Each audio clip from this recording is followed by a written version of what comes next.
Энэхүү зураг 2012 оны 5 сард сошиалд нийтлэгдснээс хойш нилээд шууган тарьсан юм. Энэ зурган дээр залуу хос 3 хүүхдийн хамт инээмсэглэн гарчээ.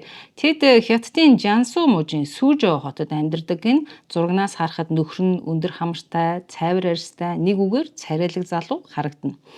Эхнэр нь ч мөн адил том алаг нүдтэй, цайвар арьстай, нүдэн дулаахан, гоо үзэсгэлэнтэй эмэгтэй аж. Сошиалд шууган дэгдээсэн шалтгаан нь хосын дүр төрхөнд байсангүй, харин тэдний 3 хүүхдийн тухай байлаа. Хүүхдүүд эцэг эхээсээ тис өөр зүс царайтай нь хүмүүсийн анхаарлыг татжээ. Тэд бараан бор арьстай, жижигхэн онгор нүдтэй, хавтгай хамартай, шууд утгаараа эцэг эхтэйгээ огт төсгүй харагдана. Энэ гэр бүлийн зурагны доор мянган хүмүүс өөрийн сэтгэлдлүүдийг үлдээжээ. Зарим хүмүүс эхнэр нь өөр хүний хүүхдүүдийг тээж төрүүлсэн тодорхой байна шүү дээ гэж бичсэн бол бусд нь хүүхдүүдийг өргөмөл байж магадгүй гэсэн байна. Харин цөөн хэсэг хүмүүс өвөрмөц генетикийн алдаа ч юм билүү гэж бичжээ.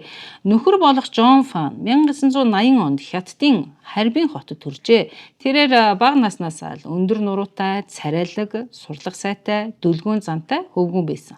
Жон Фаны эцэг эх нь барилгын бизнес эрхэлдэг чинээлэг аль байсан байна. Сургуулийнх нь хүүхдүүд Жон Фан хүсхийн бол сургуулийнхаа дуртай ямар ч хөөрхөн охинтой гэрэл чадандаа гэж хошгиндог байсан байна. Гэсэн ч залуу насндаа Жон Фан жинхэнэ утгаараа дурлаж явсангүй. Тэр нэгэнтээ найз нөхдөдөө зөвхөн царайлаг эмэгтэйг хайж байгаа юм бишээ. Зүрх сэтгэл чухал шүү дээ гэж ярьдаг байсан байна. Ингэж явсаар Жон Фан 30 гаруй нас хүрэхэд нь байн хийдэг бизнесийн аялал, олон нийтийн арга хэмжээнүүдийн хажуугаар тэр баячуудын хүрээлэл дундах олдохооргүй ганц бие ир хിവэр үлджээ.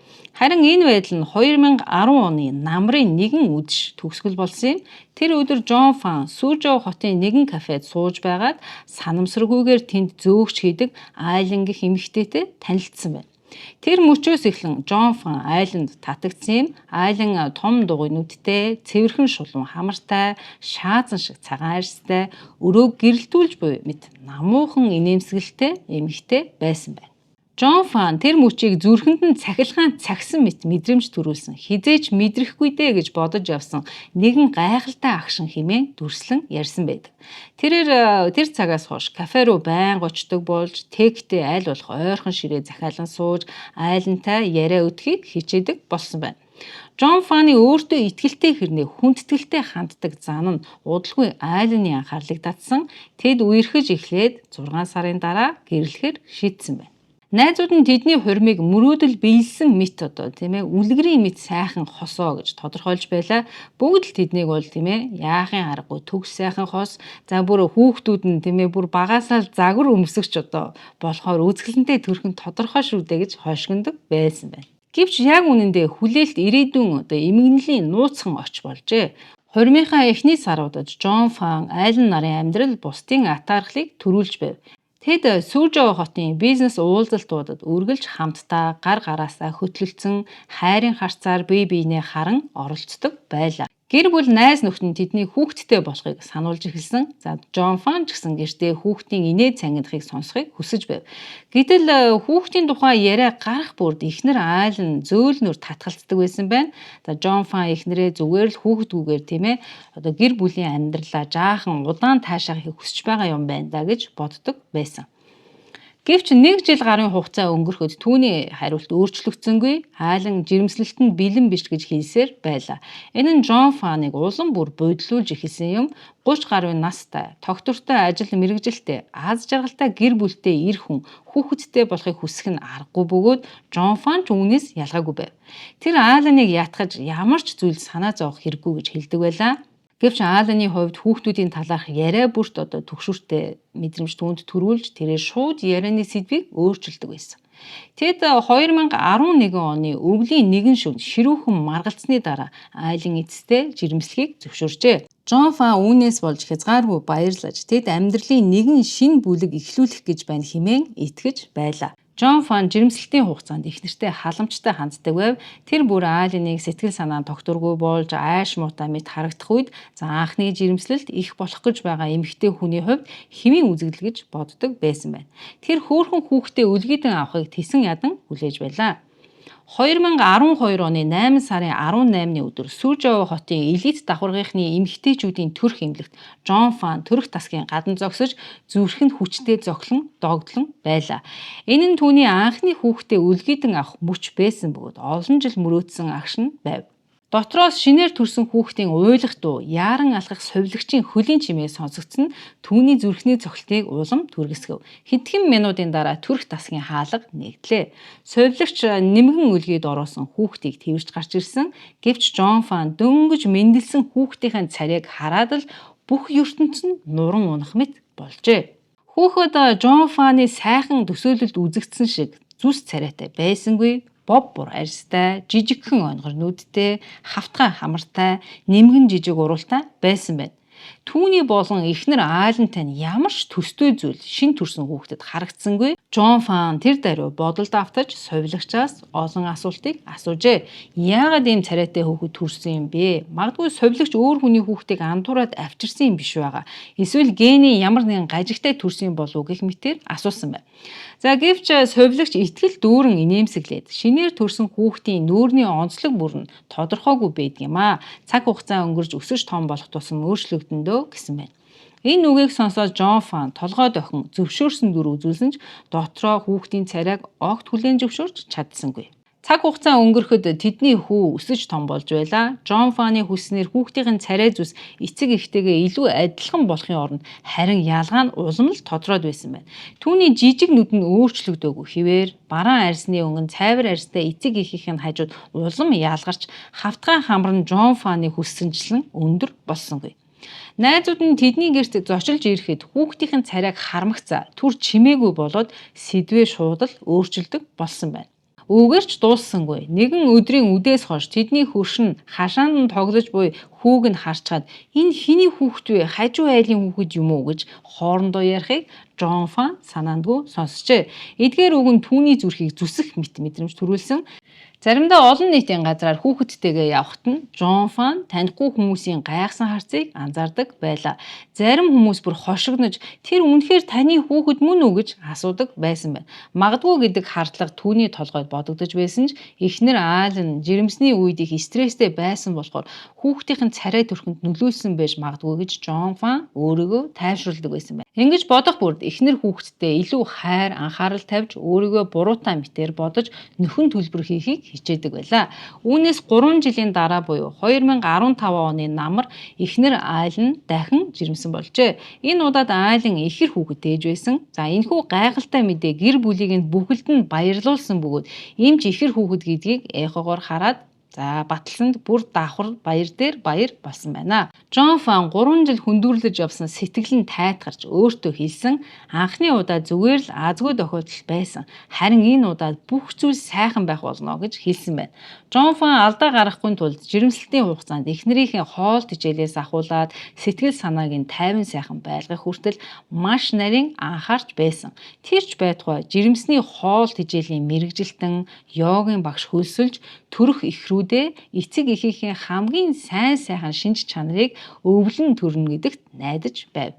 2015 оны 11 сарын 12-ны өдөр Няран уйлах чимээ эмнэлэг даяар дахин цуурайтав. Төрөх өрөөний гадаа зогсож байсан Жон Фаны зүрх итгэл найдвараар дүүрэн байлаа. Эмч түүнийг дуутахад тэр яаран өрөөлөө оров. Орон дээр бие биетэйгээ адилхан анхны хүүтийн андуурхын аргагүй адилхан шин төрсөн ихэр хүүхдүүд хэвтэж байлаа. Хэрв хэн нэгэн тэднийг ах トゥ гурав гэж хэлэх юм бол хинч эргэлзэхгүй. Харин тэднийг Жон Фан болон Айлан нарын төрсөн хүүхдүүд гэвэл хэн бүхэн инээхэр байлаа. Энэ удаад Жон Фаны ихэвчлэн бие барьдаг ээж нь хүртэл тэс чадсангүй. Тэр бүх хүний нүдэн дээр илэн далангүй энэ хүүхдүүд бол миний хүүгийн хүүхдүүд яах аргагүй биш гэж хэлв. Ингээд төрх өрөөндөх уур амьсгал хүндрээд явчихан тэр. Дараагийн хэдэн 7 хоног хүүхдүүдийн царайны талаарх яриа хөшрүүдийн дунд хурдан тархаж эхэлсэн. Хүмүүс Жон Фаны ард чимээгүйхэн шивнэлдэж зарим нь бүр Айлан нөхрөө хуурсан байхаас гарцаагүй гэж шууд хэлдэг байлаа.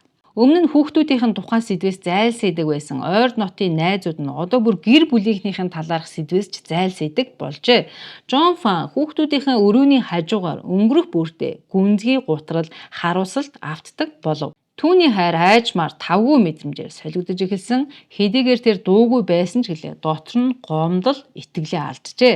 Хүүхдүүд нь түүн рүү гүйж ирэх бүрд Жон Фаны толгойд эхнэртэй нь холбоотой ямар нэгэн танихгүй эрийн тухай дүр зураг өөрийн ирэхгүй орж ирдэг болсон байна. Гэр бүлийн уур амьсгал нь улам бүр хүндэрч Жон Фан ба Айлан хоёр бараг өдөр бүр маргалдах болсон. Маргалдах үеэр Айлан уйлангаа би хизээж чиний араар тавьж байгаагүй хэмээн тангаргалдаг байсан ч Жон Фан эхнэртэй итгэж байсангүй. Тэрээр эхнэрээ ганц удаач биш бүр 2 удаа өөрийг нь хуурсан. 3 хүүхэд нь яахааргүй өөрийнх нь хүүхдүүд биш гэдэгт бат итгэлтэй байсан байна. Олон шөнө нойрмон хонсны эцэст Жон Фан шинжлэх ухаанд найдахаас өөр аргагүй гэж үзсэн. Ингээд ДНХ-гийн буюу эцэг тогтоолгох шинжилгээ хийлгэхээр шийджээ.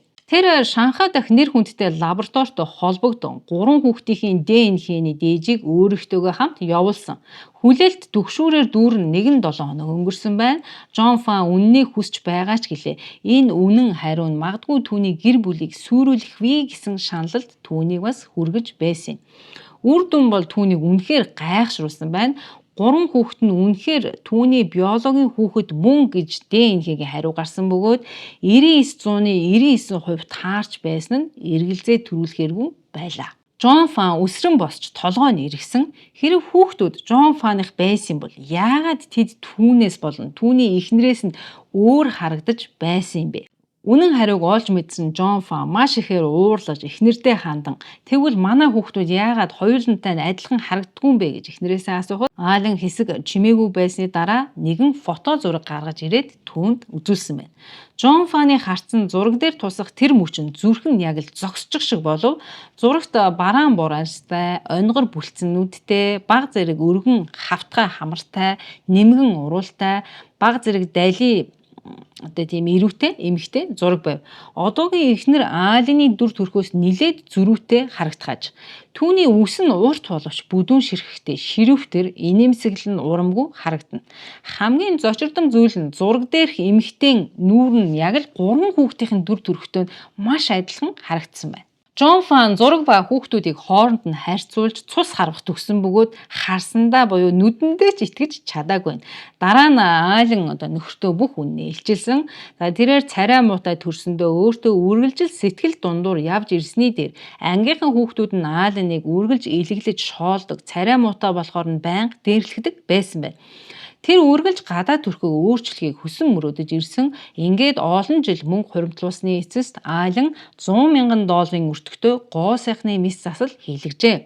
Тэр царайныхаа өөрчлөх боломжтой бүх хэсгийг өөрчлүүлсэн. Хамрын хэлбэр засах, уруул засах, зовхны мис засал, эрүү нарийсгах, шанаа засах гэх мэт.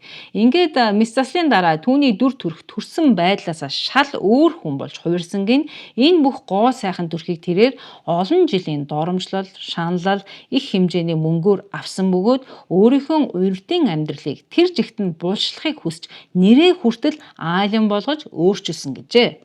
Жон Фантай анх танилцах үед тэр эмэгтэй аль хэдийн мис заслын дараах төгс дүр төрхийг олж авсан байсан. Харин тэр төрхийн цаана нуугдсан үннийг Жон Фан хизээж мдээгүй байлаа. Хүүхдүүд болон гэр бүлийнхээ тухай Жон Фаны бүх хүлээлт нь тэр мөчөд нэгэн зэрэг нуран унах шиг болов. Айланы өнгөрснийг мэдсэний дараа Жон Фан хууль эрх зүйн арга хэмжээ авах шийдвэр гаргаж эхнэр нь түүнийг сэтгэл санаа болон гадаа төрхөөрөө хуурч зайллан гэрэлсэн хэмээн шүүхэд нэхэмжлэл гаргасан байна. Энэхүү хэрэг 2016 оны ихээр Сүжоо хотын ард иргэдийн шүүхэд хилцэгдэж орон нутгийн хэвлэл мэдээллийн хэрэгслээр шууган дэгдээсэн сэдэв болсон юм. Хүүхдүүдийнхээ дүр төрхийн улмаас эхнэрээ шүүхэд өгсөн нөхрийн тухай энэ хачирхалтай хэрэг сэтгүүлчид шүүхийн гадаа цуглан сурвалжлахад хүргэсэн байна. Эцэг эхтэйгээ огт адилгүй 3 хүүхэд дүр төрхөө бүрэн өөрчилсөн гоо сайхны мис засал өнгөрснөө баллахын тулд нэрээ хүртэл сольсон гэх дэлгэрэнгүй мэдээллүүд нийтэд тарж хятад даяар олон нийтийн дунд сенсац мэдээ болжээ. Шүүх хурал дээр Айлан хамрын хэлбэр засуулсан, эрүү болон уруулын хэлбэрээ өөрчлүүлсэн, нүдний давхраа хийлгсэн, хацрын яс болон эрүүгээ засах зэрэг иж бүрэн гоо сайхны мис засалд орсон гэдгээ хүлээн зөвшөөрсөн байна. Тэрээр энэ бүхнийг Жон Фаны хуурч түүнтэй гэрлэхийн тулд бус харин өнгөрсөнд өөрийг нь шоолж, доромжилж байсан гашуун дурсамжаа мартахын тулд, арилгахын тулд, өөрийгөө дахин шинээр бүтээхийн тулд хийлгсэн гэж тайлбарлажээ. Гисэн хідээч шүүгчдийн үзснэр Айлан өөрийн төрхөө эхнээсээ нуусан нь Жон Фаны гэрлэх шийдвэрт шууд нөлөөсөн.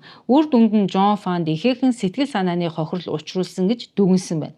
Шүүхээс Айланд нөхөр болох Жон Фанд $120,000 нөхөн төлбөр төлөх шийдвэрийг гаргажээ. Тэд мөн гэрэлтэй ч цуцлуулсан байна. Энэхүү шүүхийн шийдвэр Хятад даяар хүчтэй шууган маргаан дэгдэж олон нийтийн анхаарлын төвд дахин орсон. Жон Фан Айлан болон тэдний 3 хүүхдийн зураг сошиал медиа мэдээний хөтөлбөрүүдийг бүрэн эзэлсэн байна. Уг мэдээ олон нийтийн санаа бодлыг шууд л хоёр хуваасан. За нэг хэсэг нь Жон Фаныг дэмжиж тэр эхнэрийнхээ хуурамч гадаад төрхөнд хууртагдаж гэрэлсэн. Тиймээс шүүхэн шийдвэрийг шудраг гэж үзэж байна гэсэн байна. Харин нөгөө хэсэг нь Айланыг өмгөөлж гоо сайхны мис засал бол хувь хүний эрх чөлөө бөгөөд түүнийг заавал луйвар хуурам мэхлэлтэнд тооцох ёсгүй. Тэр тусмаа Айлан гэрэлтийнхээ туршид нөхөртөө үнэнч байж түүний 3 хүүхдийг нь төрүүлсэн гэдгийг мартаж болохгүй гэж үзэж байсан. Хүмүүс Айланы өнгөрсөн туулсан бусдад шоолуулж дормжуулж байсан гомдол дүүрэн амьдрал нь өмнөхөр өрөвдмөр гэж үзсэн бөгөөд 3 хүүхэд нь энэ бүхэнд ямар ч буруугүй гэж үзэж байсан. Гэвч маргааны дунд хамгийн том асуулт хүүхдүүдийг тойрон өрнсөн. Шүүхийн дараа эцэг хэн гэрэлтэй цуцлуулсан. За ингээд хоорондоо түнжин хагарсан ийм төгшүүртэй уур амьсгалтай гэр бүл энэ 3 хүүхэд хэрхэн өсөх бол нийгэмд хоёр хуваагдсан бусдын үзэл бодол хүүхдүүдийн өөртөө итгэх итгэл үнэлэмжинд цаашдаа нөлөөлөх үү? Жон Фан үнэхээр өнгөрснөө уучлж хүүхдүүдэд чин сэтгэлээсээ хайрлах чадах уу гэсэн асуултууд гарч ирсэн. За харин энэ хариултгүй асуултуудад олон нийтийн яриаг тасралтгүй үргэлжлүүлсээр байсан юм. Дараагийн жилүүдэд Жон Фан Айлан хоёрын амьдралын алхам бүрийг олон нийт анхааралтай ажигласан бөгөөд уг шүүхийн шийдвэр энэ хосын амьдрал хүмүүрт нэгэн чухал сургамжийг үлдээжээ. Гадаад төрх хизээж хайр гэр бүлийн аз жаргалын хэмжүүр байх ёсгүй гэж. Гэвч албан ёсоор Хятадын шүүхээр нөхөр нь эхнэрийнхээ гоо сайхны мис засалд хууртагдаж гэрэлсэн талаарх заргыг шүүхээр хэлэлцсэн шийдвэр гаргаагүй гэж үздэг байна. За энэхүү түүх нь интернетийн домог болсон хуурамч түүх үү эсвэл бодит болсон явдал бөгөөд жинхэнэ эддүүд нь хувийн мэдээлэлээ баттай нууцлсан уу гэсэн эргэлзээтэй асуулт үлдээж байгаа юм аа. За ингээ өнөөдрийн маань дугаар үгээр дуусч байна. Хүлээн авсан та бүхэндээ баярлалаа. Дараагийн дугаараар дахин уулзлаа. Баяр та.